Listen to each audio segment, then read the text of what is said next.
And we are live. Greetings, Otaku Faithful. Thank you for joining us again this week. Once again, this is Larry Williams, OAW Commander-in-Chief. And this is your boy, Uber Hikari, a.k.a. the Nerd, nigga. And we will be joined shortly by Ugo Strange, but we are here once again to bring you all a live recording of OAW Late Nite right here on Otaku Simple.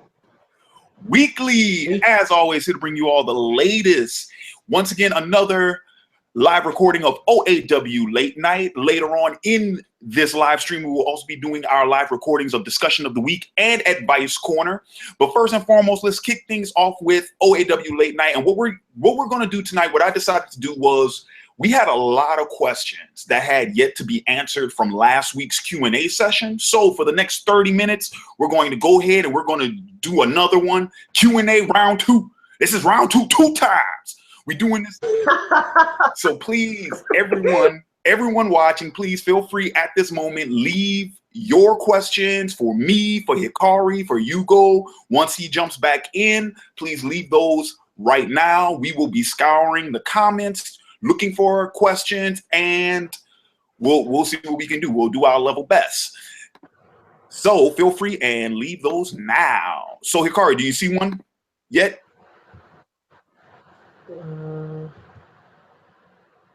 Let's see. Have you heard? Okay, I got one. So this first one, have you heard of JoJo's Bizarre Adventure? Of course I have. And Hikari, I know you have too, right? Yeah. Yeah, no, I've been on JoJo's Bizarre Adventure. Well, first time I found out about JoJo's Bizarre Adventure was when I read the preview for it in American Shonen Jump, but that was like way back in like 2006 or so. Wow.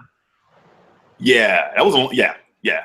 And it was like 3 chapters. It was of who's the grandson? I'm trying to remember his name. Oh boy, I don't even remember. Yeah, is it Janosuke? I think.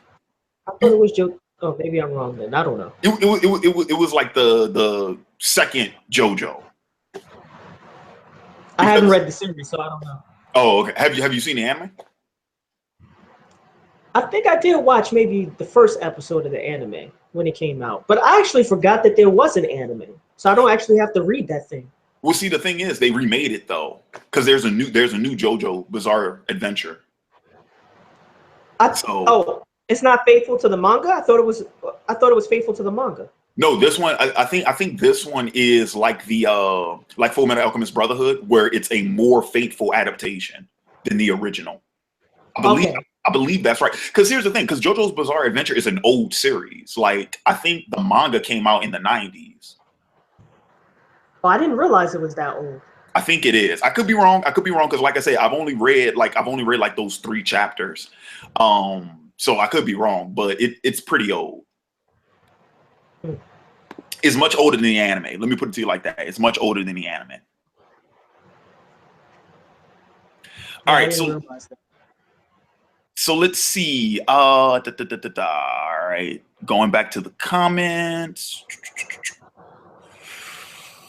Here's one. Why do people think the Earth is flat?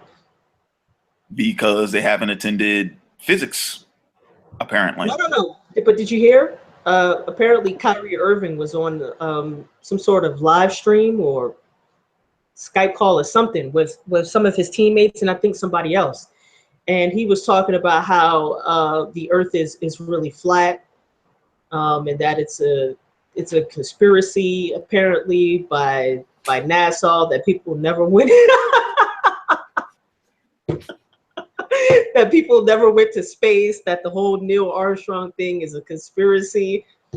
So I guess people are really taken aback by the fact that someone who's highly respected and highly regarded in a particular area is now, at least in some sense, shown himself to be a fool. And you said that's Kyrie Irving?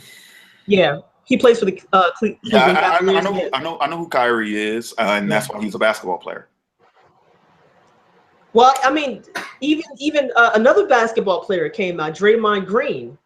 And that's why they're basketball players. That's why they're not physicists. So Yeah. moving on. Okay. Let's see. Infinity War versus Justice League, which will be the better movie? Which will make more money? What do you want to see? I think that I think is a little bit more obvious. I think Infinity War.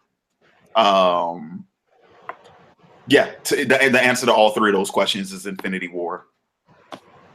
I mean, consider this, dude. One of the main reasons why the first Avengers movie was as successful as it was because that was the payoff for the Marvel Cinematic Universe Phase 1 experiment. You know, because before that movie came out, everybody was still trying to find out if this if this shared universe thing was actually going to work. So Avengers 1 was sort of like the payoff for that. Like, hey, look, it actually worked. And here's the product. Right. Well, Infinity War is going to be the final payoff because that's what we've been building up to since the first Avengers. Actually, since Captain America, the first Avenger, is the, Infinity Stones and the Infinity Gauntlet and Thanos. Like, we've been building up for that for the last 4.5 years since May of 2012. So right. I think the thing is, you got to keep this in mind. People already have so much invested in Infinity War because they've been following it since Iron Man 1 in 2008 or Avengers 1 in 2012. So that's just the final payoff. Justice League, on the other hand, is still an experiment that hasn't bore any fruit yet, Right. And as far as I'm concerned, because the first one comes out in November, so we'll already know right then and there. You know what I mean? We'll already, and like I said, the DC films are hanging on by a thread already. They can't even keep a director for Batman. Right. And that's their highest selling franchise, Batman, and they can't even keep a director for it. Yeah, what I think is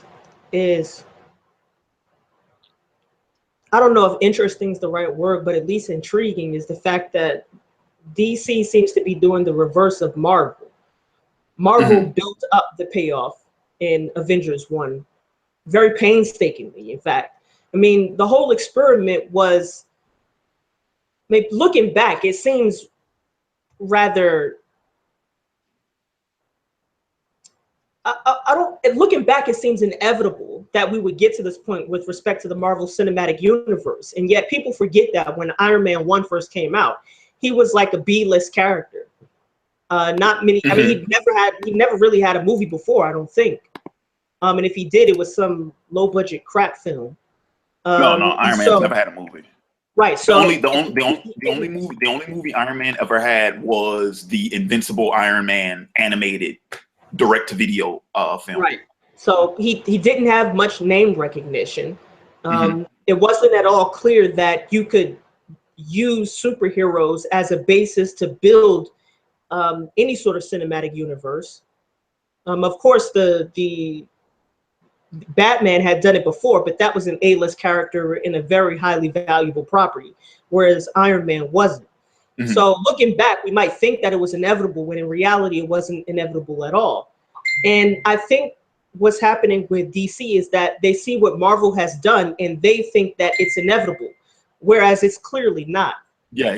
They pretty much think that it's a given that it's a given that their movies will succeed just like Marvel's, but right. And this is evidenced by the fact that all their movies have basically been killed by the critics, except for Man of Steel, which again I liked. But after that, everything's been horrible. They can't keep directors for the films.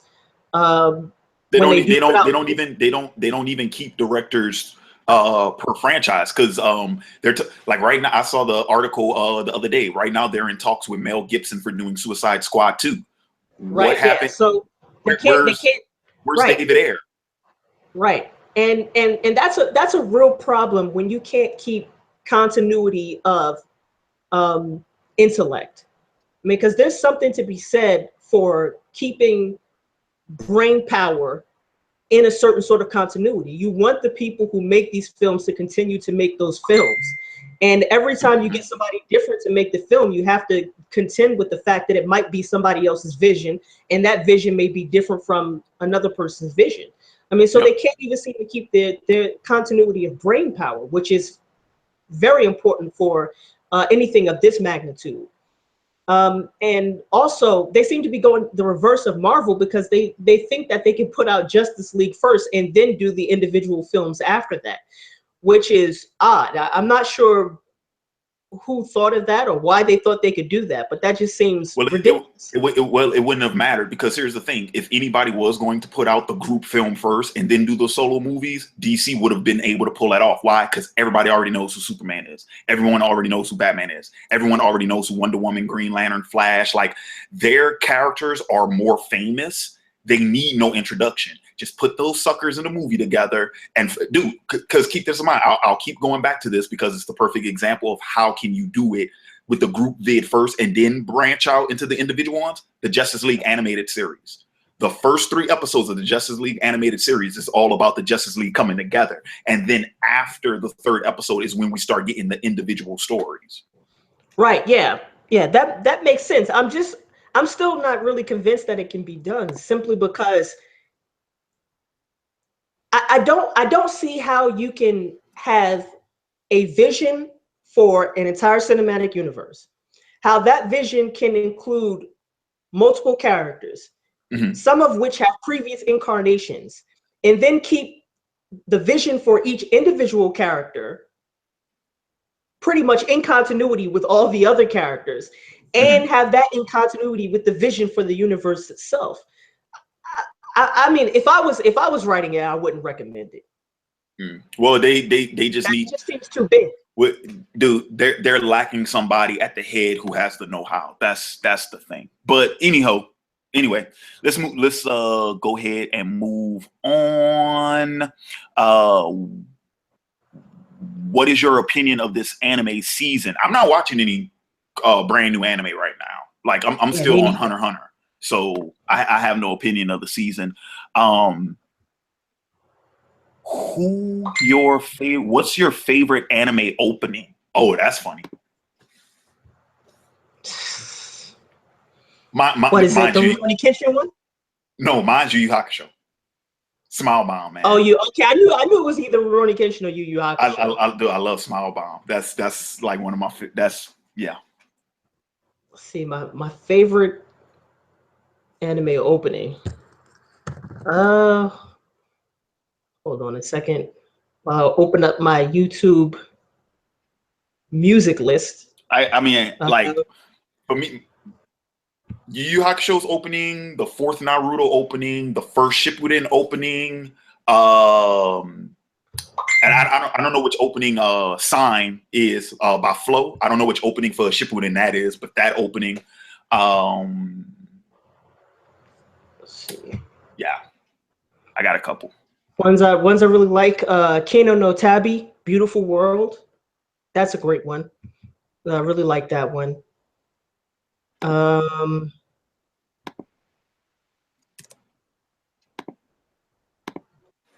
Free Bird, Haibane Renmei. I like that opening. Let's see, other ones. Oh, Kikaider. I like that opening too. Which one? Kikaider. Oh yeah. Eureka 7, Days. I like that one.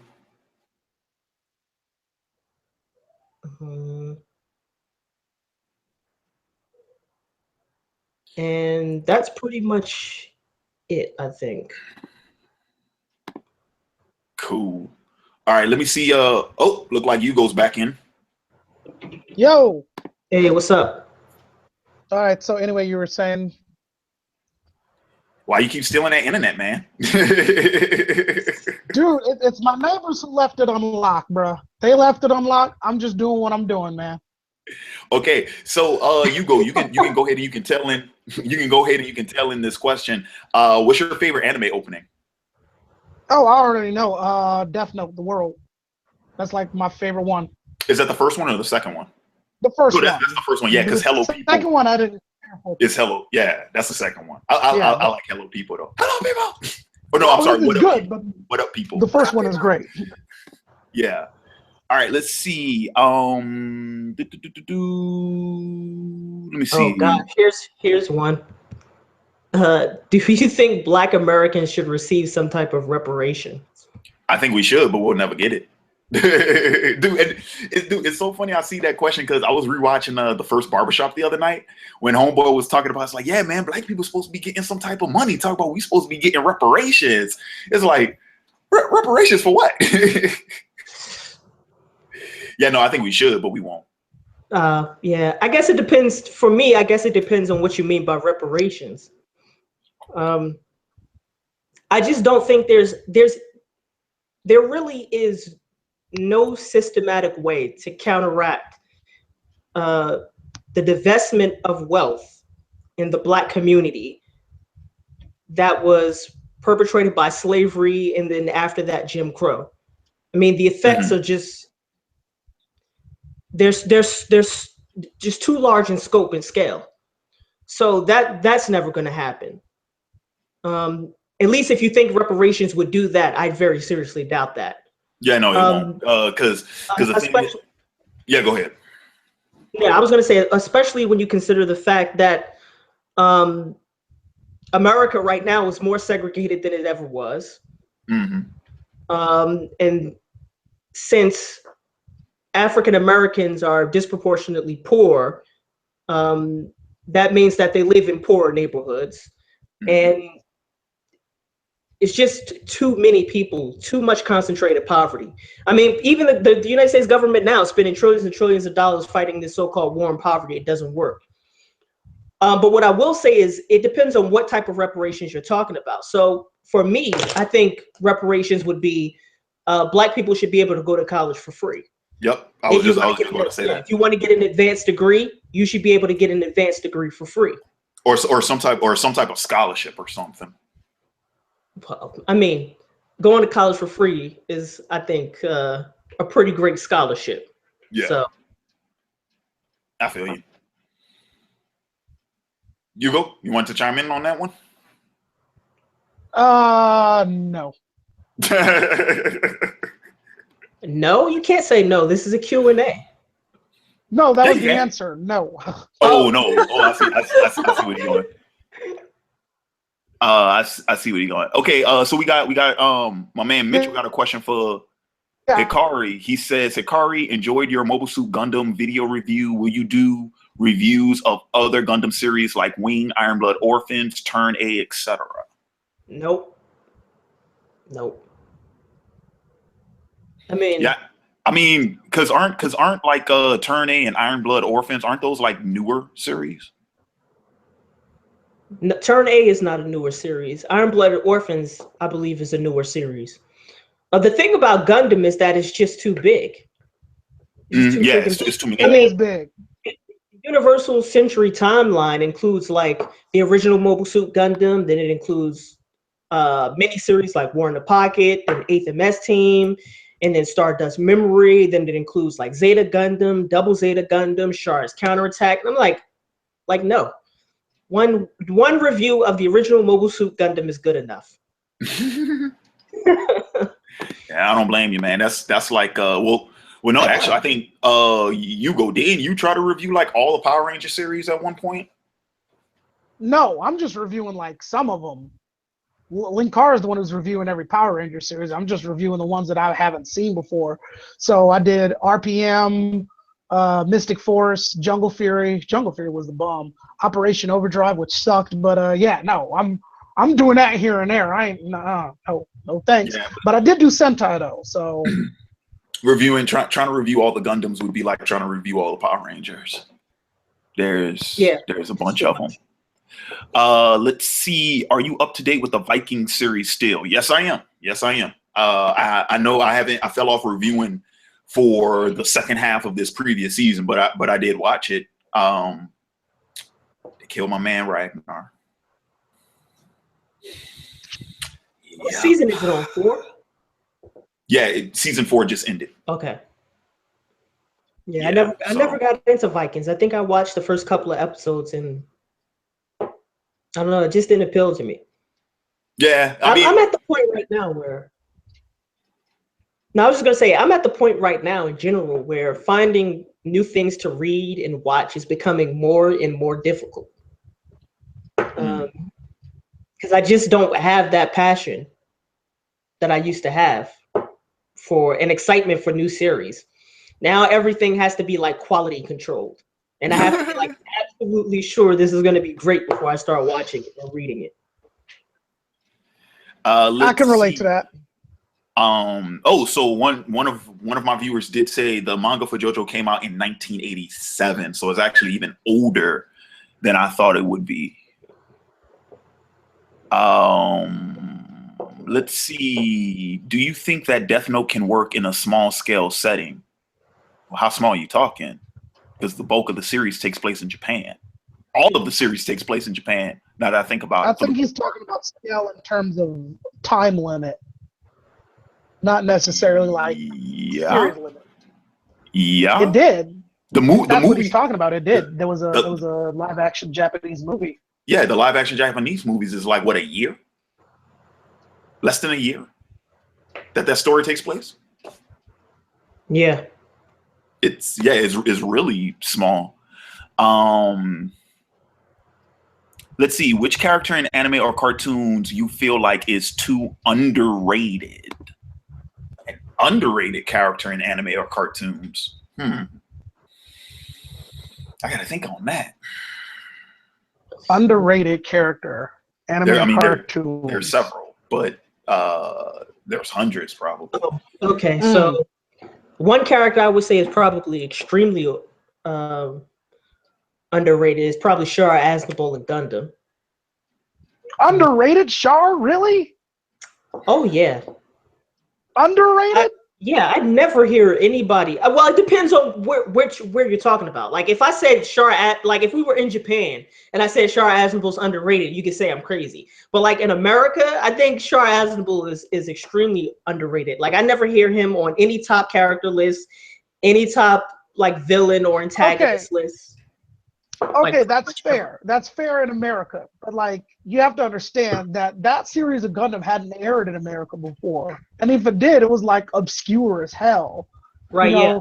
But like you go to Japan and Char Aznavour is like Darth Vader over there. Like so many of the Gundam villains basically come from Char, like Zex Marquis, all of those cats. Char clones, all of them. So another underrated. Wow. Like underrated in America, yeah, but wow. I mean, I don't even know how to answer that question. I mean, underrated to whom? Who are we talking about? Because the thing is like granted, I am thinking more of like comic book characters though, to be honest, but like Dr. Fate isn't a household name, but he's not underrated in the comic book community. She-Hulk, same thing. I mean, She-Hulk has only been in two animated series, I think. Technically would she be considered underrated because she's not amongst Marvel fans? So underrated how? I guess underrated in general. Like who would be considered underrated to within the biggest context possible? I got it. Because I've actually thought about this. If I ever became a writer for Marvel, I got it.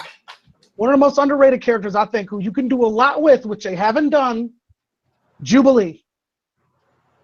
Yeah.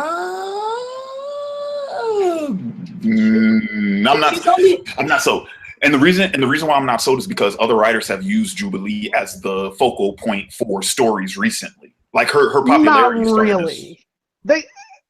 Not really. Like right now, I haven't kept up on what they're doing after they did Decimation. So I remember she was a vampire at one point, which was stupid.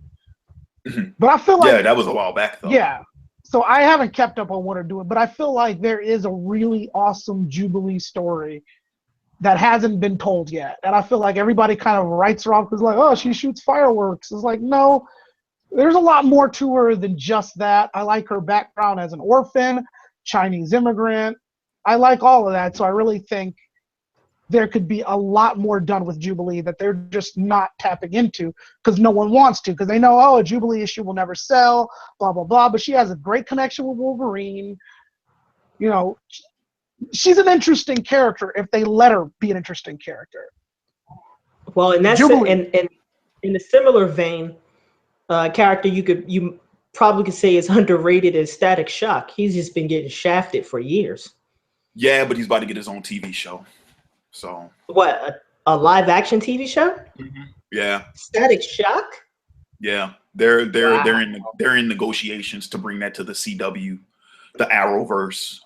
So no, the CW, that's whack. If negotiate, dude, not only that, get this. Apparently, they're trying to negotiate with Tyler Perry to do it. So I know that's a choice I wouldn't have. Perry? That's a choice I wouldn't have picked, but we've never seen him handle a property like this, so who knows? But like I said, it's still part of the rumor mill because negotiations haven't been finalized on anything. So that is disgusting.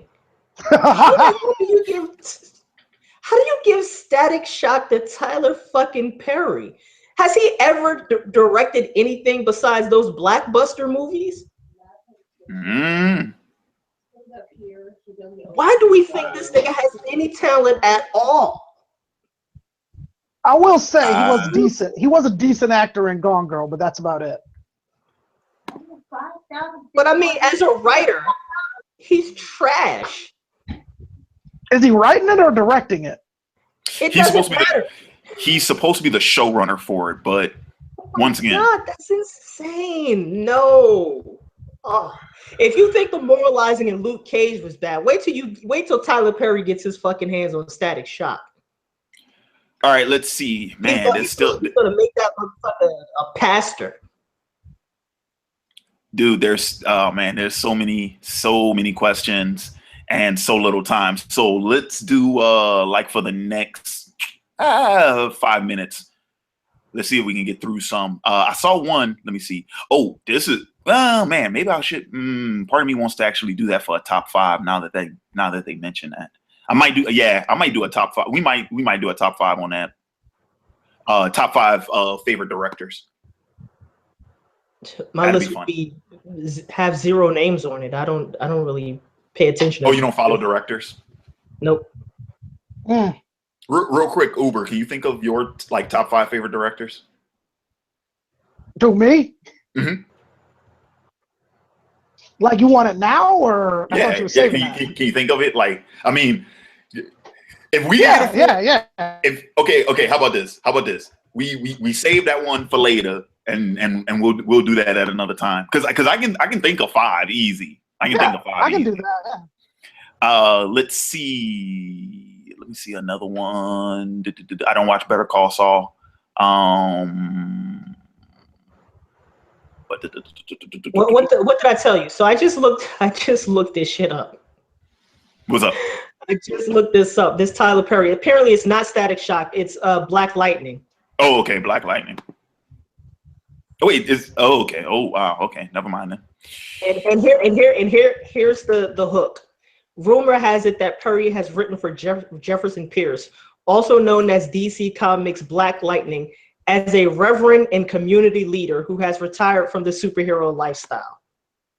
Did I not just call it? Did I not just say he was going to make that nigga a pastor? Oh, man. Okay, let me see. If memory serves correctly, Jeffrey Pierce was a science teacher in DC Comics, but I'll have to do some checking on that. I'm almost certain he was. I'm trying to look for another one. Ooh, somebody mentioned the Outlaw Star opening. Yeah, that's another one of my favorites. I love Through the Night. Oh, that's my jam. Oh yeah, that one was pretty good. Not one of my favorites, but I like it. And there's a lot of questions that are like you just can't answer in 5 minutes. Oh, here's one favorite. Like somebody. Oh, favorite Star Wars character? Ooh, Yeah. Vader. Vader, not Anakin. Vader. I like Vader and Anakin. I like them both. Probably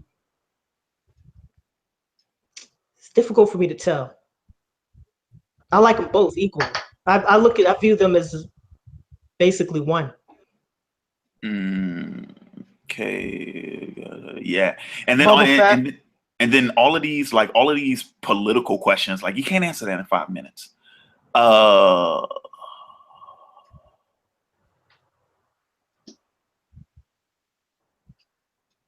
Larry, why do they always end up killing your favorites in these TV shows? I don't know. I have no clue.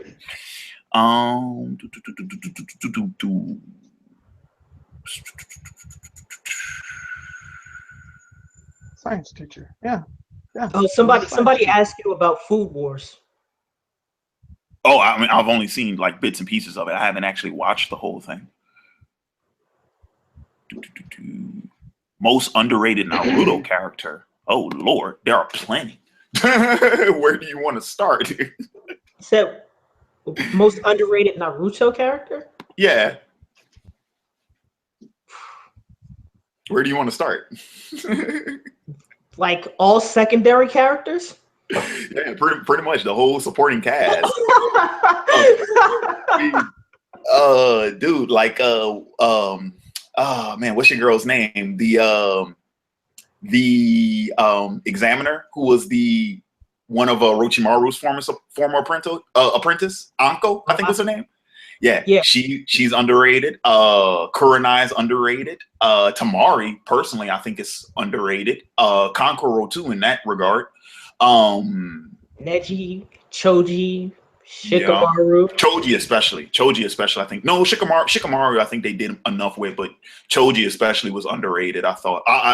Neji had his spotlight. Hinata, I thought was that's kind of her thing. But yeah, like the vast majority. If your name isn't Naruto, Sasuke, or Kakashi, you were underrated. Yeah. Long story short. All right, so pretty much we're gonna go ahead. We're gonna wrap up the Q&A portion of this live stream. So I do want to thank everybody for sharing their questions. I know we still got a ton of questions we didn't even get to, but there's only so much you can do in 30 minutes. So with that being said, let's go ahead and let's transfer over to the discussion of the week segment. And for this week's discussion of the week, I decided to go ahead and use the question that we got in last week's Q&A. I wanted to make that the topic of this week's discussion of the week, just because I think there's a bigger issue at hand with more so than what the initial question was. So for those of you all who don't know, who may not have checked out last week's Q&A, one of the Otaku faithful, Mitchell, shout out to you, bro. Appreciate all the support. Appreciate you, sharing, posting on the OAW Facebook page, sharing, commenting, posting on the OAW YouTube channel, holding us down. So Mitchell asked last week, he asked us the question of what do we think of the new season of Samurai Jack, which is coming out on March 11th?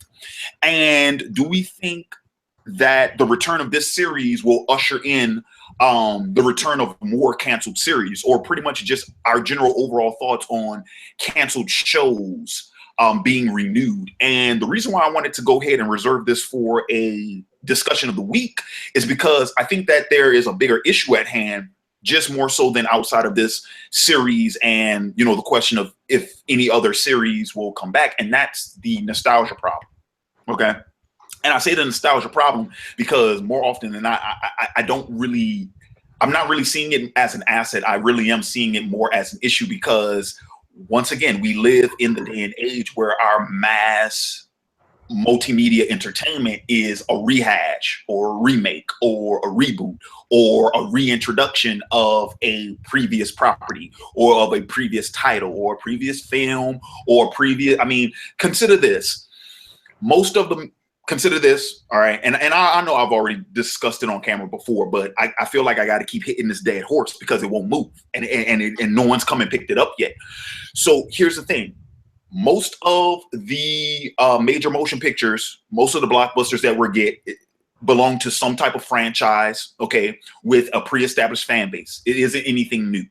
All right. We live in a day and age where the vast majority of music, especially popular music, is sampled from previous artists. Okay.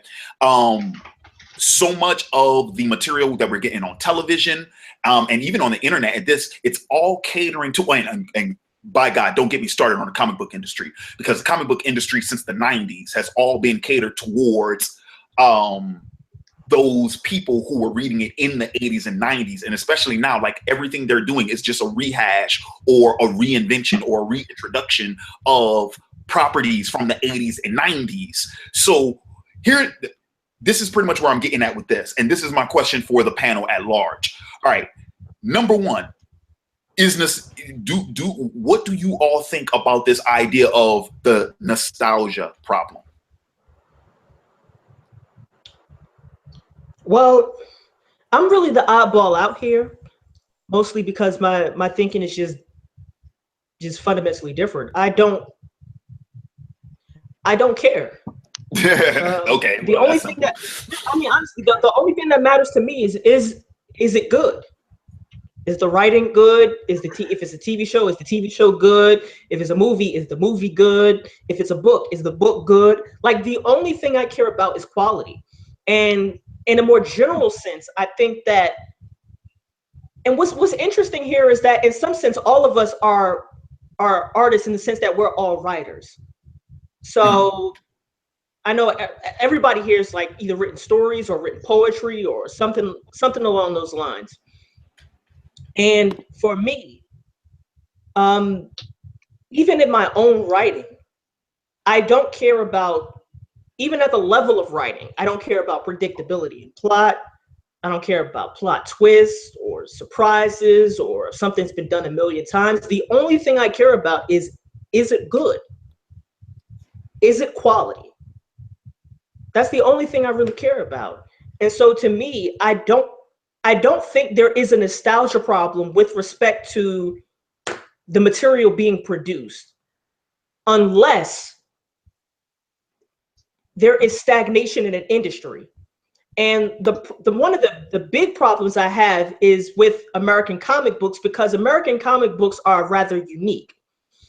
I mean, and I really don't think there's anything like it even around the world. The problem with American comic books is that you tell a million Superman stories, and then when that gets old, you reinvent the character. You just reboot him. You tell a million Batman stories, and when that gets old, you reboot the character. Like, I've never seen an industry make its living off of 70 years of rebooting characters and rebooting stories. I mean, that type of stagnation is just, it's ungodly. It's damn near ungodly. And you don't see this problem in any other sort of media around the world. Like in Japan, people don't, I mean, it would be crazy if, like, imagine if Kishimoto got finished writing Naruto, and then he came back 5 years later and then rebooted the series and rewrote it again. We would think he was fucking crazy. Like, that's insane. And I don't think that the comic book industry in America is conducive to generating new stories or new ideas, because it's so set in tradition. It's so set in its ways. So in that sense, I think the nostalgia is a problem, but only within the context of stagnation within an industry. But well, otherwise, here's the thing. Wait, I'm gonna let you finish. Go ahead, finish. No, I'm finished. Okay, but here's the thing with, like, the American comic book industry, and even in terms of the American comic book industry, to be more specific, it's the superhero genre, because you don't get this with indie comic books. So it's the superhero genre is what we're talking about. And even with that, mostly what we're talking about is the superheroes from the big two. Well, no, that's not true, because Image has done it, because Todd McFarlane's done it with Spawn. Todd McFarlane has fucking rebooted Spawn like at least 3 or 4 times by now. So yeah, okay. But here's the thing though, it's not the whole thing about like, oh, the rebooting, like the idea that, oh, it's stagnant because they can't tell interesting stories anymore. No, that's not why they do it. They do it because, once again, they are like the reason why they keep harboring back to stories from the 80s or the 90s is not because they can't come up with anything. It's because they're trying to sell the product to people who was reading that material in the 80s and 90s. That's why I said it's a nostalgia problem, because the kids who grew up in the 80s and 90s reading that material, we are now adults with disposable income. We are now the ones, like, we're not reliant upon our parents to go to the stores and buy these books for us. Now we can buy them online. I mean, now we can buy them ourselves, and guess what? We can buy them even easier than that. So no, and look, and the same thing, because I'm going to go ahead and use DC as an example again. It's the same reason why why is it that no matter what Warner Brothers or DC decides to adapt, we still got to keep harboring on what? Death of Superman, Dark Knight, the Dark Knight Returns. Because once again, we're still appealing to that nostalgia factor. It's like, oh yeah, these stories were really, really popular in the 90s. So let's just keep milking that cash cow, because it made so much money back then, and all those people loved it back then, right? Because we all know that if it sells well, that means it was of quality, and that means people actually liked it. Because we once again, we still confuse dollars with quality, revenue with quality, and then we still confuse, like, we act like buyer's remorse doesn't exist. Right. So the thing is, they keep trying to appeal to that same demographic, and it's not working out. And that's where the stagnation comes from that you're talking about. It's not because they can't think of anything else. It's because they keep chasing that dollar. I don't know if that's true.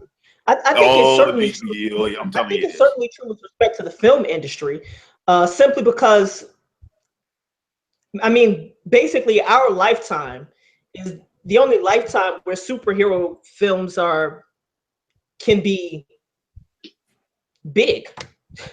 I mean, so that's why the film industry is stuck in the 80s and 90s. With respect to comic books, I'm not so sure if that's true.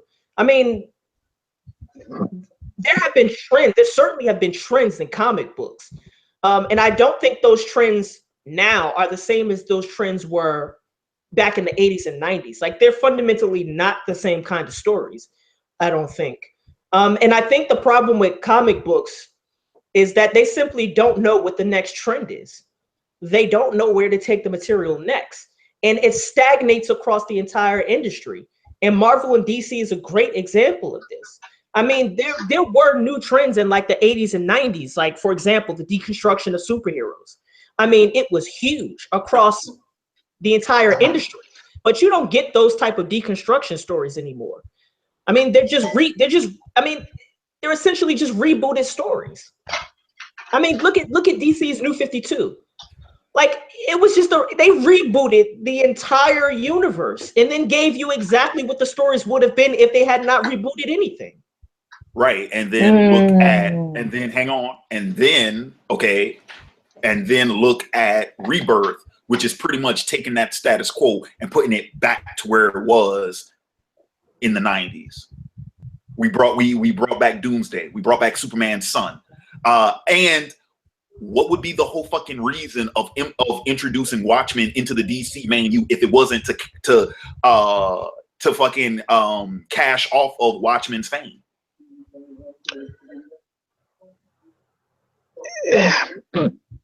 Come on, Ugo. I know. If we can.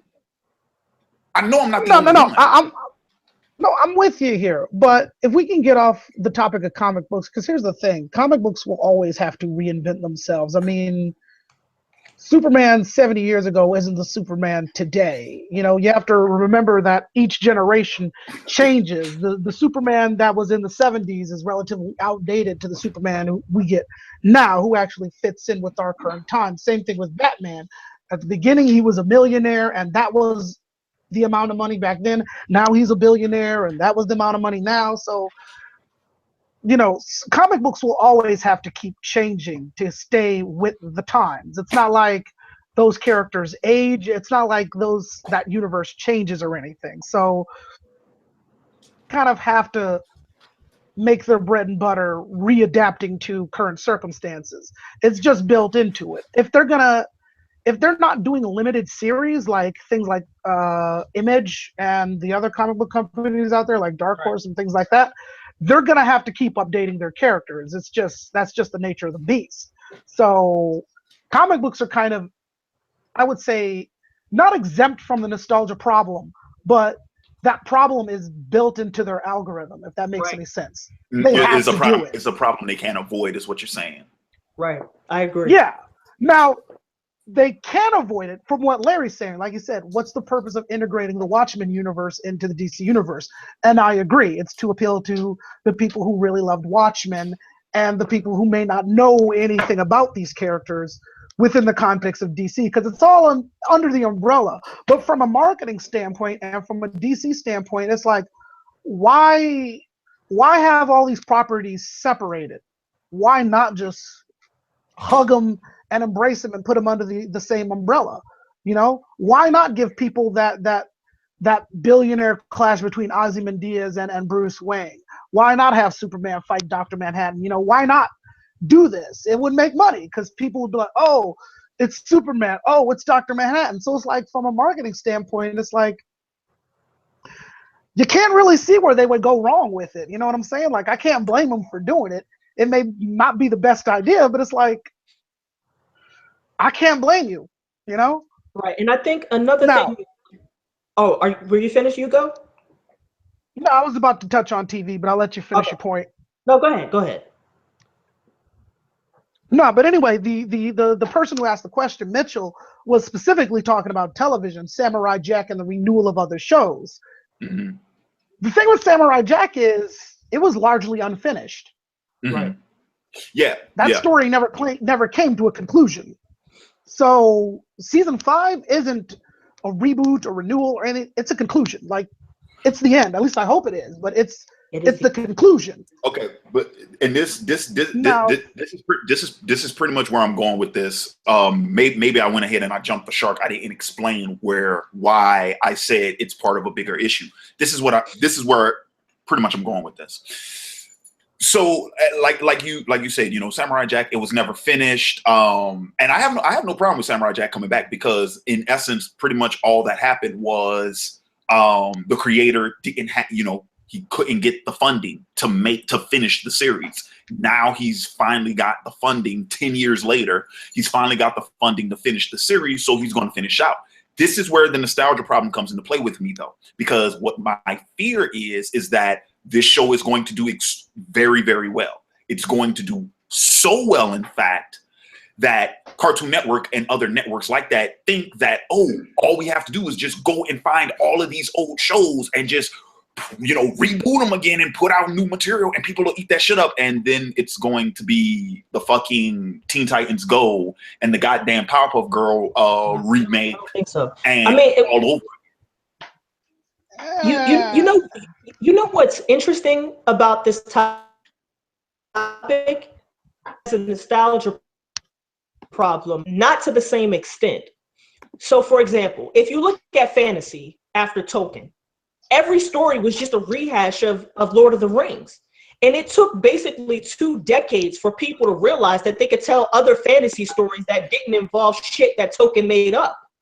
Mm-hmm. Was you had a whole bunch of rehash shit for 20 years, and then somebody came up with a bright idea and said, you know what? I can tell a different story. That's also great, but different fundamentally from the Lord of the Rings. And it got to a point where the entire genre just got deconstructed in like a 10-year period. So Tolkien was like, what, 50s, 60s? I don't know how long ago. Well, however long it was. After that, you had Legend of Shannara. So shit that was basically the same thing as Tolkien. And then people got to the point where you had the creation of the deconstruction of fantasy tropes with George R.R. Martin. Like, people think George R.R. Martin just came out of nowhere. Like, no, he didn't come out of nowhere. He's the culmination of a trend in fantasy that was not necessarily opposed to what had come before, but said to themselves, we can make something fundamentally different. And at the same time, we can parody what came before. We can turn it into farce. We can mock it if we want to. We can take those same fantasy tropes and integrate them in new ways. So the problem in, like, for example, fantasy, that nostalgia problem doesn't exist anymore. Now, if this was 30 years ago, you'd probably say, yeah, that nostalgia problem really does exist. But every trend in every medium goes through the same phases. Like when a medium comes out, when it's something new, it will be repetitive. It will be retold again and again and again. And then we'll get to a point where that medium changes. And that change will be from both internal pressures, from people like, let's say, Alan Moore, for example, and it'll come from outside pressures. People just want to read something different. They want something new. And so, and even in science fiction, this happened, where you had similar trends for a very long time, and then all of a sudden there was an explosion of different subgenres of science fiction, like, for example, cyberpunk. And then that turned into steampunk and then biopunk. I mean, it just kept going and going and going. The problem, I think, is what Ugo Strange said. The problem is that American comics, at least specifically, and also superhero comics specifically, the problem with them is that they have nostalgia built into itself. Like, it's part of the package, and they can't get out of that. And I think a bigger reason is not just merely the nostalgia factor. I think the bigger reason is that ever since the comic books industry basically imploded on itself, they've been trying to get back to their former glory. And so what they do is they mine stories from previous generations that were glorified, and they try to repackage them and sell them over again as a means to get back to their former glory. But they need to realize that's not going to happen. That's just not gonna happen. It's not. So okay, so tell me this. With all that being said, so the little trend that we're seeing now, you guys don't think this is going to be a reoccurring thing? You think it's just a trend? This is just a trend that we're seeing right now. I mean, until we get a brilliant writer who can do something else with the material. Well, I'm not just talking about that. Pretty much what I'm talking about is, I mean, well, because comic books is going. I mean, that's. That they've been riding that gravy train, like you said, ever since fucking Moore and Miller and whatnot. And I mean, really, I don't think comics have had anything fucking revolutionary in them since, like, maybe what, the early 2000s, maybe. Probably. But no, I'm talking about, like, film, for an example, because once again, I got to keep bringing this up. I got to keep bringing this up because it just bugs the shit out of me. And I'm sorry for cussing. I'm trying to make my videos more, appropriate, but it just bugs me so much. Yeah, the Disney. The biggest problem is anytime you have a medium tied to revenue, this is what you will get. You will get people who repackage shit. But as soon as people take those chains off, things will change. And it happens in every medium. It happened with the novel. I mean, the novel has gone through so many different iterations, so many different genres, so many different subgenres, so many different trends. I mean, just the novel in general over several hundred years. You don't see that problem with novels. Why? Because there are people who are willing to write novels who know they'll never make a dime from writing novels, and who know that those novels will only be studied in academies where they'll never make money. Nobody's going to make a multi-million-dollar film for the sake of art. That's not happening. That's never going to happen. Yeah, well, maybe. So, well, I was about to bring up the whole Disney animated remake thing again, but like you said, well, I mean, but that's been my whole argument this entire conversation, is that all of this is happening just for money. And unfortunately, I feel like because of that, like, well, we all know how this works, right? It's like people want to invest in the thing. Well, I said people. Companies want to invest in the things that they know have already made money, already provided a track record of making money, already have a customer base. So because of that, they're more likely to go ahead and keep reproducing those things instead of taking the risk on something that has yet to establish itself with a said fan base, with a said clientele, with a customer base, things of that nature. Well, all it takes is just one person to do it. Like, I remember not too long ago, I was talking to the girl who loves horror movies about this, about how come you don't see the creation of any new horror icons. You know, the last one we had, it was Jigsaw, and he's kind of like our current Freddy Krueger, if you will. But like, we still have Freddy Krueger, Leatherface, right, Michael Myers, all those people. You know, everybody's familiar with those. I don't have to say anything about him. Jigsaw's like the new one. Well, what happened with that? The first movie came out and it was just this small little movie, blew up, and now all of a sudden he's a household name, or at least in certain circles. So it like, all it takes is somebody to really take a chance for it to penetrate a niche. Not too many people are willing to do that. But once something does do that, and I could bring up a reference now, but it'd be a spoiler for something, and I don't want to do that to your viewers, but put it like this. Once that niche market becomes vocal enough to get something done, that's when you'll start seeing a change. It's like, oh, there's actually kind of a groundswell for this material out there.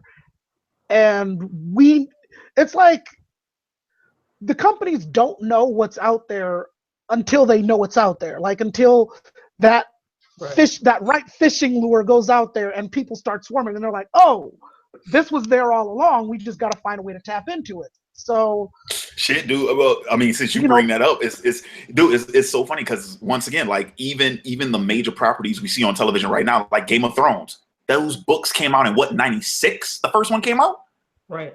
And the series didn't come out till 2011.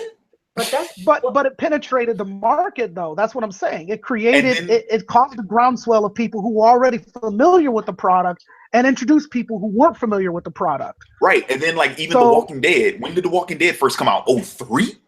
Yeah. 04? Yeah.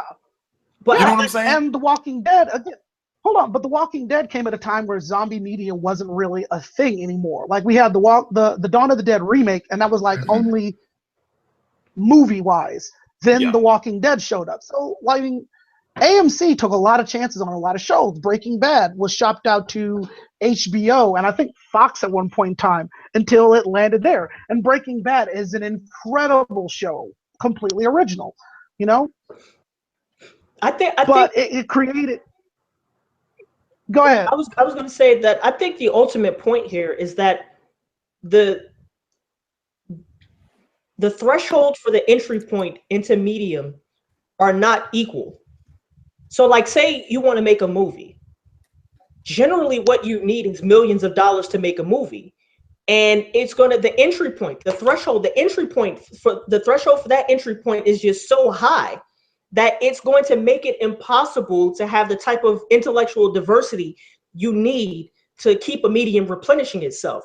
But let's take novels, for example. The threshold for a novel is basically $0. I mean, all you need is a laptop, and anybody in their basement with enough passion can write a novel, and that novel can be brilliant. You don't need millions of dollars of investment to write a novel. And I think that's what's different between novels and movies, for example, or TV shows, for example. Like they've made the threshold for the entry point so high that it's had a direct impact on the diversity of the writing that gets acknowledged. Like, that's the major problem. Yep. And the other thing that sucks about that too is like, even when it comes to Hollywood, when it comes to filmmaking, all of the type of original material that I'm talking about that I wish I saw more of, that's the indie scene. That's the festival circuit. That's why whenever Oscar season rolls around, like, I'm like, ooh, snap, what's nominated, this, that, and the other. I'll be honest with you guys. Like, I use the Oscars, like, nowadays, I mainly use the Oscars so that I can get a list of movies that I would not have heard about unless they were nominated for an award. And then I get the list and I'm like, okay, haven't heard of that. Need to check that out. Need to check that out. Need to check that out. This is that and the other. But the problem with that, though, and what kills it for me and for a lot of people, I mean, it hurts my heart to see it, dude, is because those indie setups, like, they have to work really hard in order to make their product. But so often than not, when they're not able to get the type of funding or to get the resources, they stop making product. And that's what kills me. Like I hate seeing that, you know. There are a lot of creators that kind of that you know that we kind of lose because of that, you know, because either they're not able to continue making films, or you know they have to go off and you know do other type of work, or this that, and the other, you know, directors who have to settle for staff writing positions, or cinematographers who have to settle for music videos or something like that, you know, and they kind of, you know, they fall out of the mix. You know what I mean? They kind of get they just become cogs in the machine, and we never get to see that genius again. Well, rest assured, if an indie film does win an Oscar, somebody's looking them up. True.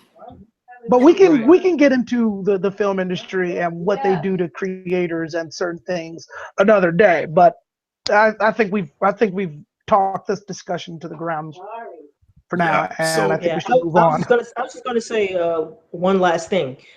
If you want intellectual diversity in making TV shows and making films, what you basically need is somebody who doesn't care about losing a lot of money. And that's not a lot of execs. Right? Like people were just like, okay, this is brilliant, I'm going to fund it, even if it doesn't make money.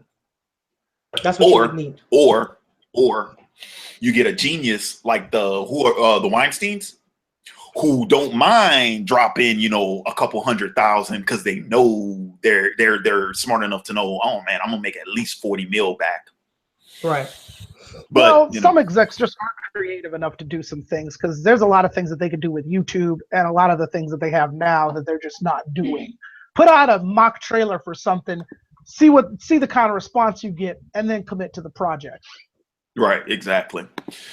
But anyway, so that's any final thoughts before we wrap this one up? I gave it. Nope. I mean, I can keep going on this, but that's going to end up turning into a rant.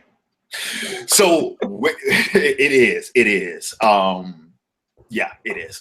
So with that being said, that's going to go ahead and that's going to wrap up our discussion of the week portion of the live stream. And so now we're going to go ahead and jump right into our final segment of the night, and that is none other than the advice corner. Now, first and foremost, I want to go ahead and I want to thank everybody who's still with us, who's still viewing the live stream. I think like right now we have 94 viewers, and I think we capped 108 so far tonight. So that's actually pretty good. And I also want to take this opportunity to go ahead and thank those of you all who have been sending emails my way for the Advice Corner segment. Once again, if you have any type of problem or issue or anything like that that you feel either myself or one of my guest stars, Ugo Strange or Uber Hikari, that we could help you out with, please feel free to send us, you know, your issue in any personal email and send that over to otakuassemble@gmail.com. So with that being said, I have another one for you guys, and this one actually sort of, I think this one will be a pretty easy one, but you know, every now and then we need you know, people. This is one of those topics where I think it's like, yeah, you know the obvious answer to it, but at the same time, you need to be reinforced and reassured and, you know, reaffirmed on things. So this one comes from John D, and he writes, Larry, I'm a longtime viewer. I'm glad you decided to dabble in YouTube again. Your videos always resonated with me because you're bursting with passion, intellect, and creativity, which is why I'm coming to you for some dear advice. So I appreciate that, John. Thanks for watching. Appreciate that. As an artist pursuing a passion or dream, when do you know if it's time to give up? When do you decide to move on, grow up, or be pragmatic. I say this as a 25-year-old who spent much of his adult life pursuing filmmaking and film criticism with little to no headway. I love what I do, but at what point is that enough? I work medical jobs to make ends meet in hopes of one day making a living off of my art, but that seems less and less likely as the days go on. Do you have any experience with this? And if so, what did you do? So, again, like I said, I feel like this is one of those topics where the answer is obvious, but once again, it is important that every now and then we need to be reaffirmed, reassured, and we just need some constituents in these types of situations. So, guys, number one question: when, as an artist pursuing a passion or dream, when do you know if it's time to give up? Never. Never. Wow. Now, hold on. I want to say something, because this dude, he said he's 25. He's working in film and filmmaking and all that. Look, let me tell you something. If you're watching, and I don't know if you are watching, but look, I'm 30 right now. I have a job to make ends meet. But next year, I'm planning to go to Script Fest to make this thing happen. So do whatever you got to do. Save up your money. Do what you got to do. Next year, I'm going to Script Fest. I'll make a video about it and all that. But next year, I'm going. I'm doing this. So never. Always just research avenues you can pursue, but never.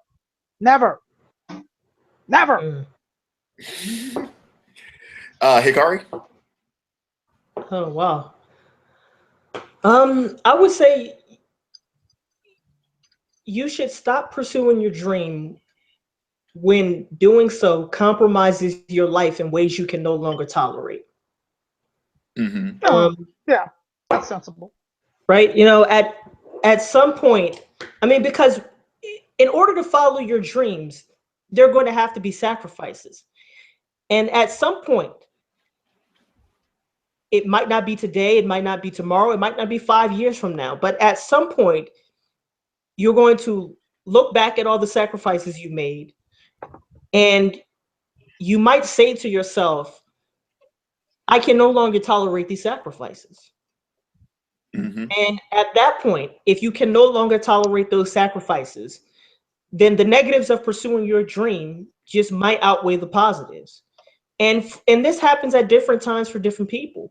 And what's important, though, is that you have to be honest. I mean, because some people will pursue their dreams into misery. And I would not recommend that. At the point at which something becomes miserable for you, it is now a burden. And it's not wise to live your life with those kinds of burdens. Mm-hmm. I'll say that. I'll agree to that. Yeah, where I'm at on that one, I'm pretty much the both of you. And that's if it's still your, if it's still your passion, if it's still your dream, never stop.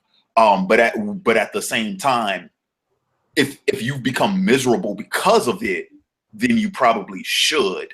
But what I will say is this, though: I wouldn't even necessarily at that point say stop. I would just say maybe take a break for a while. But because if memory serves, and I'm trying to remember my history, but I think at one point in time, Edgar Allan Poe couldn't stand to write anymore.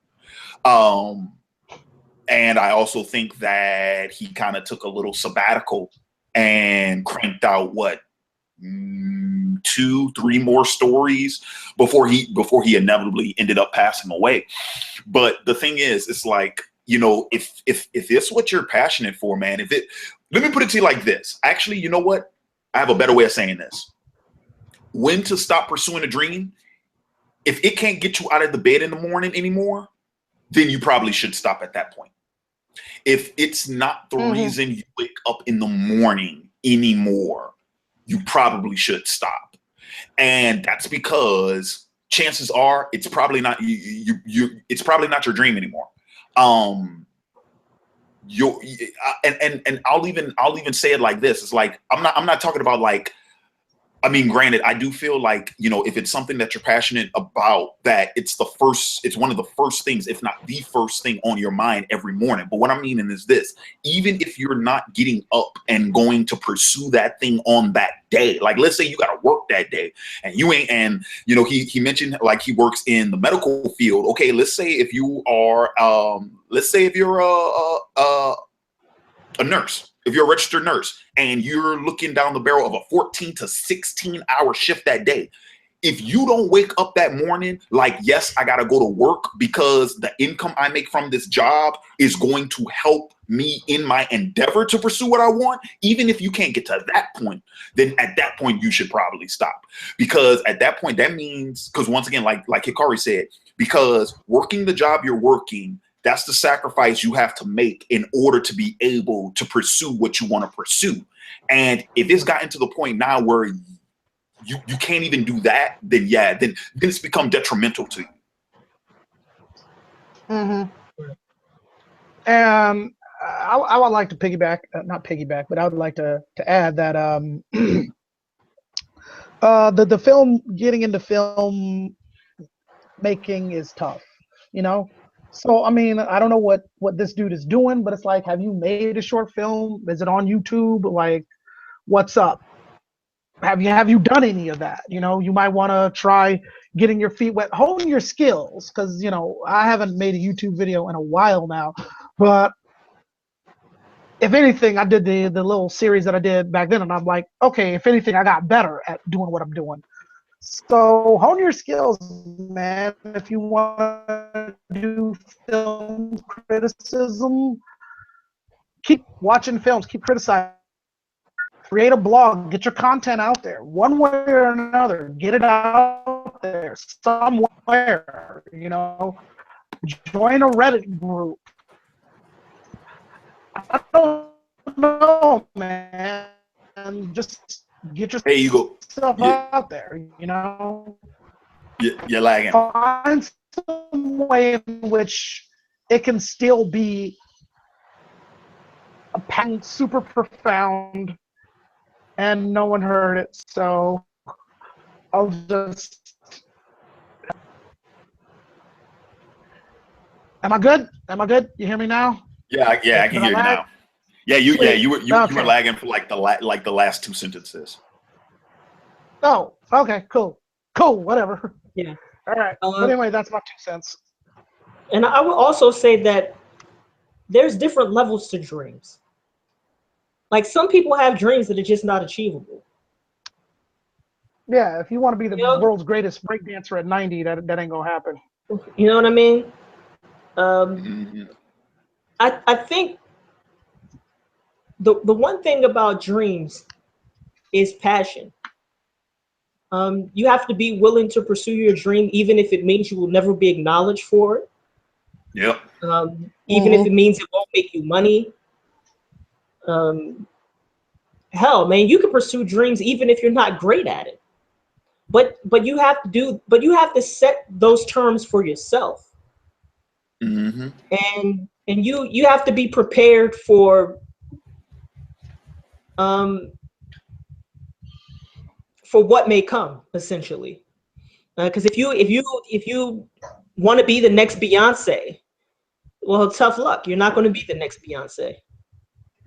It's just, yeah, that's, you know. Yeah, and oh, man, you know, there's levels to this shit. Yeah, and it's real tough too. You know, it's real tough to try and, you know, figure those things out.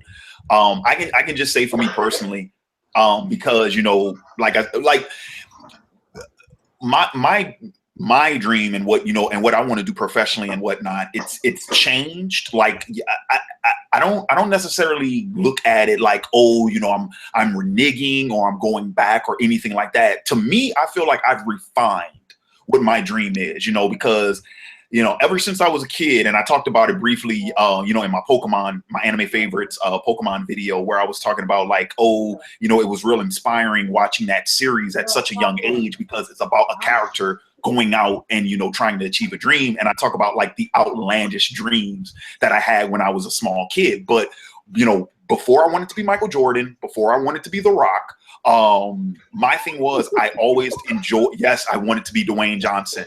Yes, I wanted to be Michael Jordan. Okay, I was 10. Get off my case. Anyway. Who didn't? But the thing was, even before that though, like I realized at a really early age, like I was always into art. I was always into comics. I was always into cartoons. And I think like I was 12 when I decided like I want to make that material.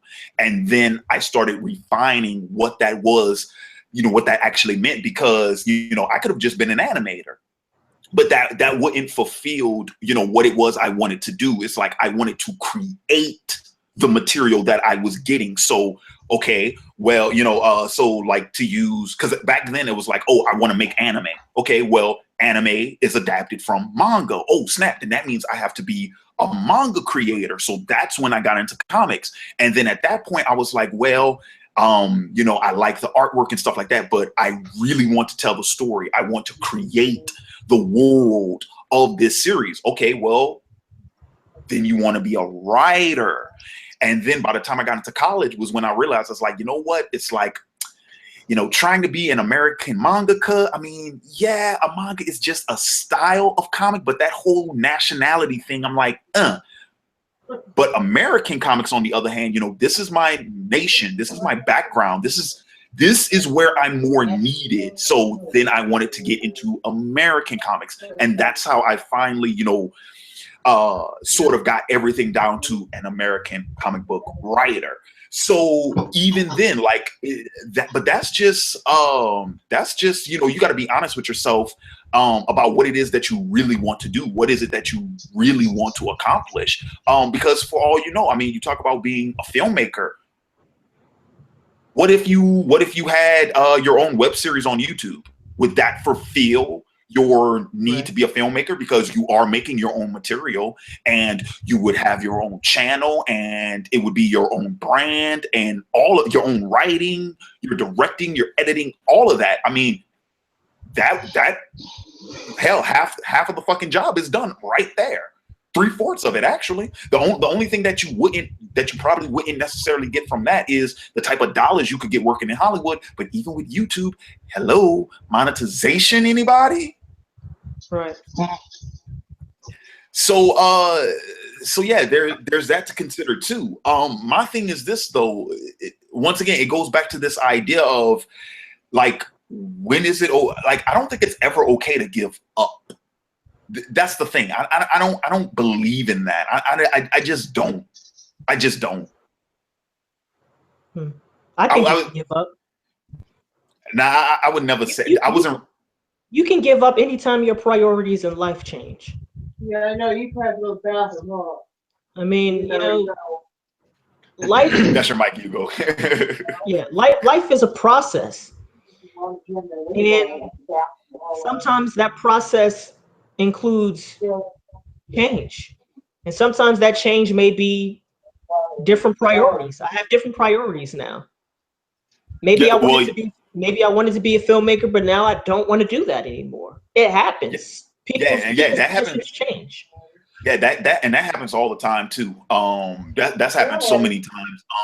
And you know what? It's kind of funny too, because now that I think about it, in a lot of instances when we hear that those sort of changes happen for people, you'll hear about it a lot of times in like motivational stories, inspirational stories following some type of tragedy, like a star athlete who gets injured, or somebody. I mean, hell, fucking Doc Strange story. He was this, the greatest surgeon in the world, and he got into a car accident and he lost his hands, the ability to be a surgeon, and then he ended up becoming the Sorcerer Supreme, even a fictional account. But here's the thing though, what's funny is we always look at when it's these situations of people having to overcome, some type of tragedy or something, that we say, oh, wow, they weren't able to achieve this, but they were able to do this instead. And that's so, that's so admirable and that's so inspirational. But we don't give that same acknowledgement to people who just make those sort of decisions on their own. Like, why is it that a woman who wants to become a world-class country music star deciding to instead invest her time, energy into her marriage and into her family, why is that not as admirable as being the country music star? And the reason, and I know the answer for it, the reason for that is because today in our modern society, we have this idea that in order to that you have to do something like extraordinary in order to be considered great, and that's not always true. That's not always true. Like you have to do something, you know, just spectacular in order to be considered special. Not necessarily. That's not always true. Right. You know, why is it that a teacher who decides to, you know, why is it that a teacher who decides to spend half of her free time, you know, staying after school with her students, or, you know, taking them on trips, or going to their houses for personal visits, or just seeing them outside of school, why is she not given the same sort of admiration as the teacher whose students score the highest in the county, or in the state, or in the nation? You know what I mean? So Right. so that's the other thing too. Just because your priorities might change in life doesn't necessarily mean that you're a failure. Right. Or that you gave up. Or that you gave up. Yeah. And that's the other fucking thing too. Once again, I don't mean to curse because I try to keep it appropriate, but that's another thing too. I'm gonna be real with you, John, because I think this is your major problem, dude. First and foremost, you gotta accept the fact. You actually gotta be okay with the possibility of failure. And I think that's your first major roadblock. Like you even said it here, it's that you know, with little to no headway. But how many times have you tried? You know what I'm saying? Like have you tried 100 times yet? Have you tried 1,000 times yet? Like what is it that you've been doing? Like, you have to actually make it okay to fail. Because Also, the thing is, if you no, I was gonna say Wait, what's what'd his you say, Hugo? gauge? No, I was gonna say what's his gauge for headway? Like, Right.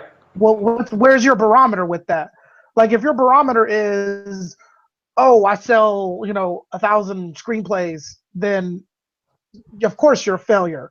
But like, if your barometer is, okay, I've got a connection here, I got a connection there, you can see your network getting wider, then that's a different barometer. So it's like, where are you setting your goal of success here? You know?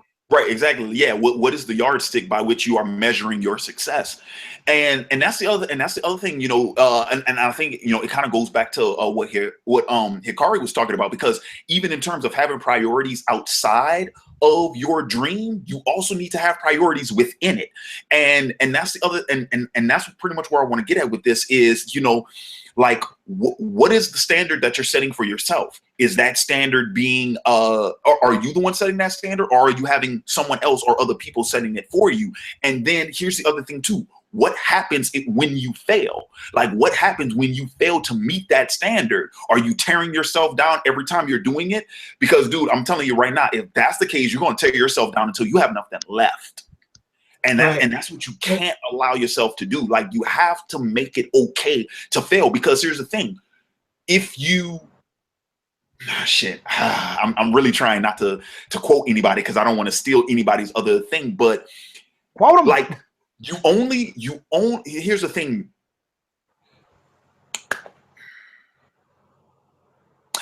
Let me say this. Go ahead, Hikari. Go ahead, Hikari. Yeah, I want to say two things. First, I want to say that all journeys of greatness start with a humble endeavor. Mm-hmm. I mean, greatness is not defined by anything external. It's not people's acknowledgement. That can't be your motivation. It can't be people saying you're great. It can't be any accolades. It can be those things, but it cannot only be those things. Greatness is something you define. That's why it's humble.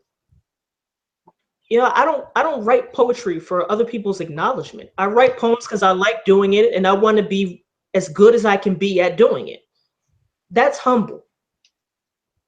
When somebody sits down to write a story, knowing that they might not ever be acknowledged, but they still want to write that story for themselves, that's humble. Mm-hmm. So I think your goals have to start with some form of humility. That's the first thing. The second thing is you have to refine your end game. And you have to know what your end game is.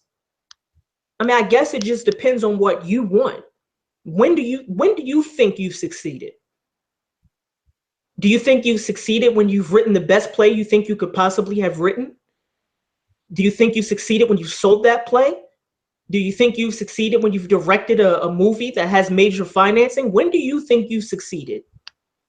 And when do you think that those goals, and do you think those goals are realistic and realistically achievable? I think that's the second thing. And the third thing I want to say is don't become so immersed in the present that you lose sight of the future. Because people do this all the time. I want this, I want that. And they make their whole existence, their whole present about getting those things, getting that. But your life is about all the future possibilities you could have. And every time you overwhelm yourself with the present, you amputate a possible future. You lose something. And so you should always, that's what we mean by refinement. Being refined means that you've opened yourself up to all the future possibilities. Some you may dismiss immediately. Some you may dismiss and then come back to. Some you may think are great the first time you have that idea. But what I've learned through my own personal journey, and for me, this is a sort of personal question, because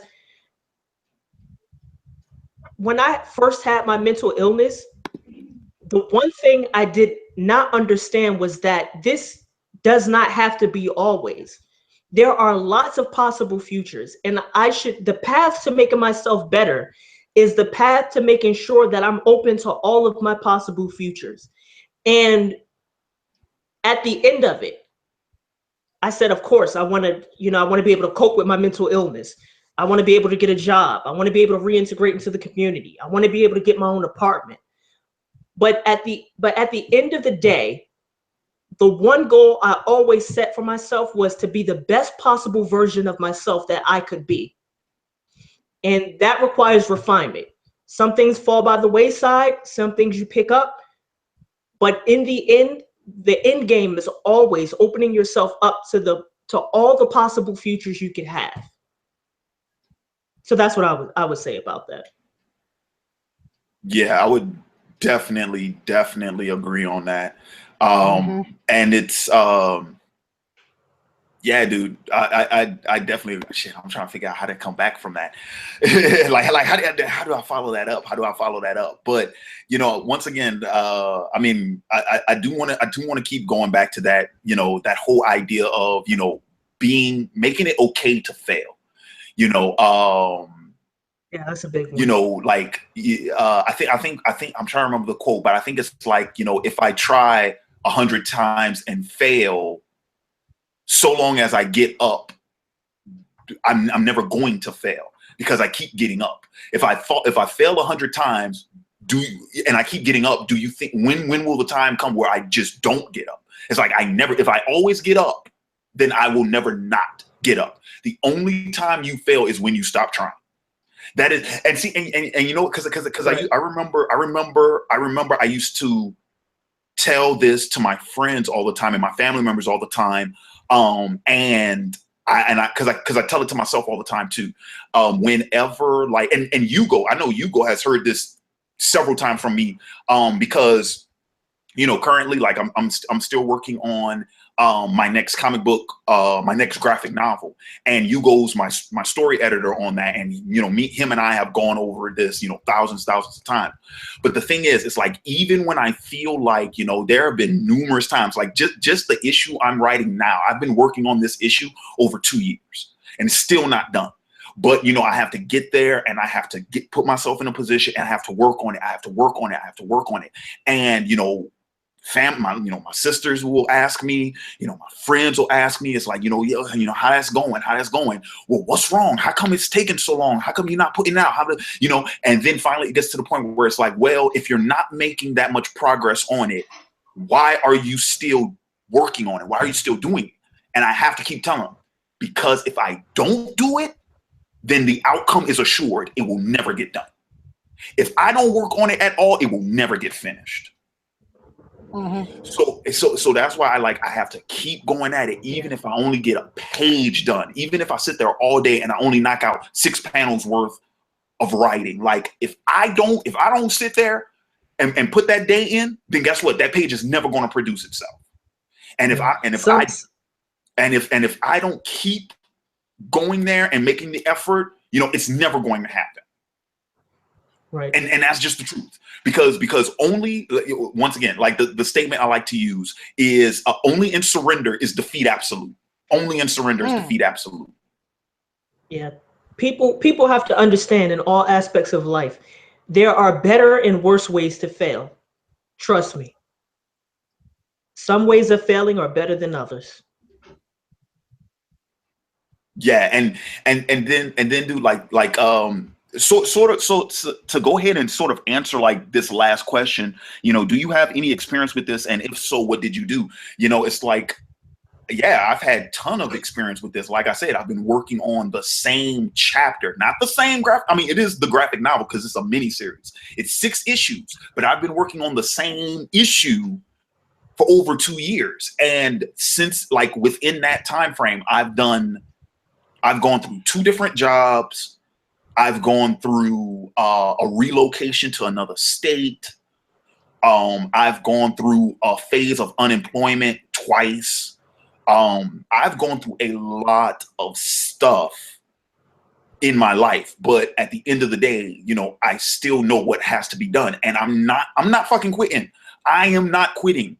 I've always said, ever since I set out to do, you know, to be, you know, a comic book writer, I said, I'm going to be one of 2 things. Either I'm going to be a success story or I'm going to be a cautionary tale.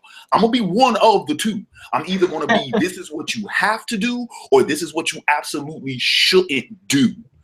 And, but I don't, what I'm not going to settle for, and I'll tell you that what I'm not going to settle for is the middle. I'm not going to settle for mediocrity. I'm not going to fall in that gap. I know it's either I'm going all out and I'm going to succeed, or I'm going all out and I'm just going to fall flat on my face, straight up. And yeah, whenever I've been faced with those, you know, whenever I've been faced with those positions where it's like, you know, it's just the monotony of the day, you know, the modernity of it all. Whenever that's got me, fuck, I quit a job because it was killing my creativity. And I left that. I just quit that job, and that was my means, you know, to be able to pay for myself. You know, I quit because I'm like, you know what, this isn't working for me. It's not fitting for me. I have other things that I have to do, and you know, and that's it. Hell, even me coming back to YouTube, like I'm coming, like those of you all who have been following my channel from jump, or at least if you've been following my channel for the last 3 years, you guys know that, you know, when 2013 happened, that's when my uploading became very like infrequent. And that's because I've had all these different jobs where I've been doing shift work, and they always, some way, somehow, they always seem to get in the way of me doing YouTube. Now, what I'm doing right now, this is in spite of the job that I have right now. This is in spite of a job that I have where my schedule always changes. I don't have a fixed schedule. My schedule changes, my hours change, my days change. It is irregular, and I'm still doing this. The live stream you guys are seeing every Saturday night, like I was off today. I shot videos all day today. Last week, the live stream y'all saw last week, I went to work that day. I worked all day that day, still came back here. I'm like, I got to do my live stream because the people, I told them I'm going to do it. I got to do it. I'm still doing this. I'm still doing this. I'm not making the type of money I used to make off of this anymore. So I can't say that money's the motivation behind it, because I'm not. You guys, if you guys were following me during my heydays of Game of Thrones, like, you seen the subscriber count drop, right? Like, I was damn near 20,000 subscribers, and now I can barely get 12,000. You guys saw that. It's like this channel, just within its history, has gone through so many ups and downs, and I'm still at it. Still. And I'm not trying to be the next fucking Ray William Johnson. I'm not trying to be PewDiePie or Shane Dawson or Niga or anyone. I'm not trying to be Jenna Marbles or Markiplier or none of that. I'm just trying to be OAW. That's all I'm trying to be. That's the standard I set for myself. I don't need to be those other guys. I don't need to have their subs. I don't need to have their sponsorships, they paid promotions, none of that jazz. It'd be nice, but I don't need it. I don't need all of that to do what I do. I don't. I just need a camera and an internet connection. Right. I think I can speak for Ugo when I said we feel exactly the same way. You know, it's just except YouTube. for in my case, it's just like I ain't had half the stuff Larry have. Like I didn't get paid for anything or anything like that. It's just my priorities changed. That's why I took some time off YouTube. Like I just like it wasn't what's hot in the streets. Maybe I'll come back to it. Maybe I won't. Who knows? I don't know. And see, and that's the thing we're talking about. It's like if your priorities, you know, of course, you know, you're an adult, you know, we all got priorities. If your priorities become, once again, if it becomes a priority, then yeah, you can go ahead and you can take these things and you can set them aside for a while to focus on these other things, but don't just drop them. Don't throw the baby out with the bathwater. You can wash the dog in that bathwater too.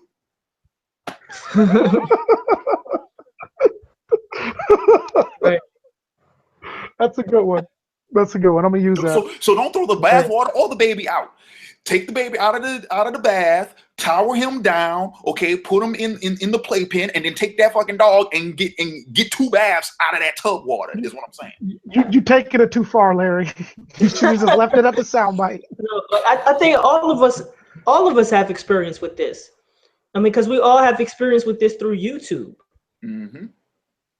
Everybody, I mean, it started as a humble endeavor. We just looked at other people doing this and we said, you know what? I think I could do that too. And I never thought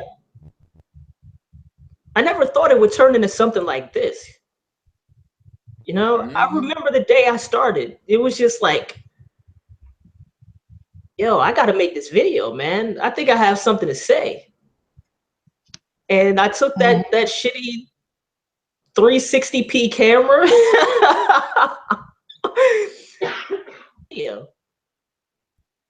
Yep. And see, and the other thing is, like, you know, the reason, you know, and I'm not going to say that, you know, the thoughts doesn't cross my mind. I'm not going to say that I don't get discouraged, but, you know, that's why, you know, like I said, you know, I've for the last 2 years, I've been listening to like motivational tapes. I listen to them every day, you know, and just seeing what those guys went through. And not only that, but seeing the people in my industry, like, oh my God, I loved the day I saw this interview. There was this series on IFC where they talked to creators of shows and whatnot. I forget the name of it, but Robert Kirkman, there was an episode on The Walking Dead, and Robert Kirkman, creator of The Walking Dead, he did this interview. Robert Kirkman, who, what is he, in his 40s, I think? But pretty much Kirkman is at the height of his career now. Like, this is the most successful he has ever been. And he's been in the industry more than 10 years. And like, when he did The Walking Dead, like, Walking Dead got turned down. Image turned down The Walking Dead like twice before they finally decided to go ahead and publish it. And when like he finally did get the ball rolling, like when The Walking Dead got, you know, licensed for a series and all that, he was $60,000 in debt. He is now the highest paid creator working in comics, because of course, you know, Stan and Alan and things like they, you know, they're not regulars in the industry anymore. Kirkman is the highest paid creator still working on a regular basis. And yeah, $60,000 in debt. Kirkman pulled it off. Alan Moore grew up poor. He was able to pull it off.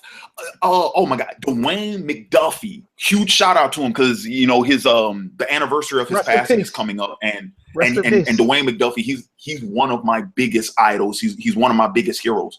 Dwayne McDuffie had to take he got lucky, I ain't gonna lie, but he had to work as an editor for a magazine before he ever got started in comics. So he had that desk job, he had that day job, and it took years before he finally got his shot. Once again, I feel like I've said this in a previous video, and I know we said this a couple of weeks ago. You know, the path to success, the blueprint to success has already been laid. Okay, it's just a matter of finding the blueprint that works for you. That's all it is. You know, and I mean, I know this is kind of cheesy, but to use a quote from the Harry Potter films, because it's one of my favorite quotes from the 5th movie, when Harry tells all of the rest of the kids that he's training in, you know, to defend themselves, he says, think about it like this. Every great wizard in history has started off as nothing more than what we are now, students. If they can do it, why not us? Yep. And like I said, to John D, who's to say you won't be the next John Singleton or the next Spike Lee or the next Quentin Tarantino or the next Martin Scorsese? Who says that you won't be the next one of those cats? The only person that can determine what I just said, the answer to that question, is you. You're the only one that can answer that question. So, any final thoughts, guys? No, I think we got this one covered. Mm-hmm. All right, so with that being said, that's going to go ahead and wrap up this week's Advice Corner. Once again, shout out to John D. Thanks so much for shooting me the email. Thanks so much for the advice topic. And once again, for those of you all, you know, if you have problems, issues, if you just want advice on something within reason that you think me or Ugo or Hikari could potentially help you out with, please send those emails to otakuassemble@gmail.com. And once again, if that's a little too long for you to know, just go to my channel, go to the About tab. The email is posted there, also on the OAW Facebook page and the OAW Twitter page. The email is there. Once again, that's otakuassemble@gmail.com. Holla at your boy. And once again, I also want to take this time, once again, another shout out and big thanks to Mitchell for the discussion of the week topic. Big ups to him. Big ups to the 103 viewers that we have live right now. Thank you once again so much for tuning in, for watching. And as always, please feel free, like, comment, share, subscribe, all those things. Much love to you guys. We really do appreciate it. And finally, huge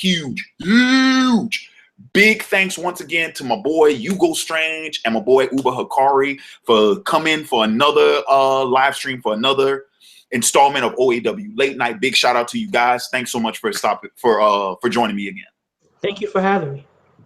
All right, likewise. All right, so do we have any final thoughts? Anything else you guys wanna shameful plug? Anything? Yeah, Ugo Strange. Subscribe to my YouTube channel, Ugo Strange. Maybe some new videos coming out later, who knows. But if you want to catch me on my blog, thestrangeverse.blogspot.com. I'm usually posting like stuff on there every now and then. I do movie reviews on there every now and then, but like that's the most place where I'm the most active. So check me out up there. Get caught up on the storyline. You heard? No shameful plugs for me. I mean, you guys probably know my YouTube channel, so I guess you can check that out if you want. All right, and as for me, I got like I said, you know, I've been shooting all day, so I got some videos that's going to be coming up later. Well, this is Saturday, so next week, because tomorrow will be Sunday, which is the start of a new week. But anyway, this uploading week, I'll have, you know, I got another anime favorites for you guys. Favorite hero, favorite villains is coming back this week. I got, you know, another one of that for you all. So please, you know, stay tuned for that. And once again, like I said, you know, If you haven't done so, subscribe to the OAW YouTube channel, hit up the OAW Facebook page, the OAW Twitter page. By all means, like, comment, share, subscribe, all that jazz. You guys know what it is. If you have yet to do so, check out some of my previous vids, the ones that, you know, my anime favorites for Avatar, The Last Airbender, for Pokemon, my favorite hero, favorite villains from Avatar, The Last Airbender, and any of the previous installments of OAW Late Night that you guys have yet to check out, please. All of those you will find on the channel. Check them all out. And with that being said, it's been Larry Williams, OAW Commander-in-Chief. Ugo Strange, King of the Lag. And your boy Uber Hikari, aka the nerd nigga. And until next time, we are signing off. Peace.